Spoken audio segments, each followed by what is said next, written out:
Okay, so here are 5 tips for you when uploading your videos to YouTube. Hi, I'm Owen Salisbury, and I show people how to edit videos, make graphics for them, and share them on YouTube. So let's get straight into this. The first isn't actually anything to do in YouTube, but is instead, if you're going to add chapters, which I recommend you do, I've got a video up here about how to, then I recommend doing this while in your editor. Because if you're like how I was when I first started recording videos and editing them, then you'll probably just want to get your face off the screen as fast as possible. But then I found when watching back to add chapters, you can kind of end up being like, oh, I should have changed that, or oh, I didn't cut that out, that kind of thing. So actually doing this in your editor means that you can watch it along. I'd recommend having a notepad or your phone and having the notes app, and then writing it down how you would in YouTube. And then when you upload it to YouTube, just write in them times and what the chapter is. It basically just saves you uploading it to YouTube and then being like, oh, that wasn't right, going into your editor, changing it, exporting it, uploading it, maybe doing it again,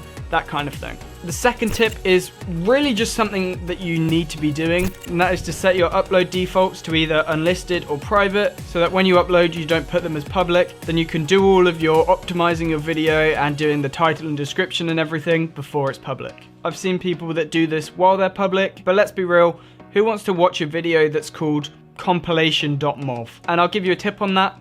Nobody. Honestly, if you're a smaller channel, you may be thinking, well, what's the difference? I don't get that many views that fast.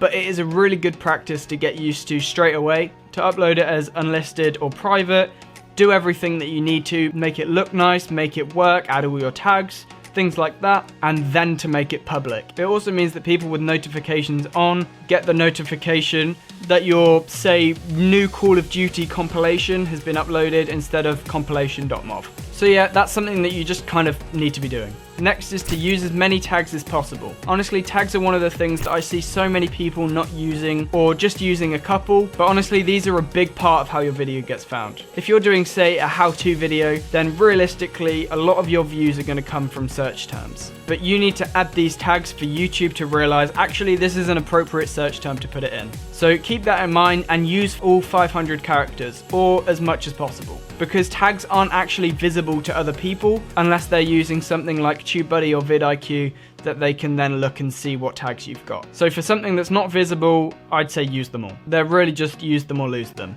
Tip number 4 is to add an end screen and add cards. An end screen is basically just the last 20 seconds that I'd recommend doing in editing, so you can have some sort of graphic that then you can put the end screen from YouTube on instead of kind of just laying them over the video. It basically just looks a lot nicer and keeps people on your channel for a bit longer. Because if I got to the end of a video and I was really interested, and then it popped up with another video by them that is quite similar, and I'm like, oh, I'd be interested in that, and I can go to that video. Cards are basically the little eye that shows up here.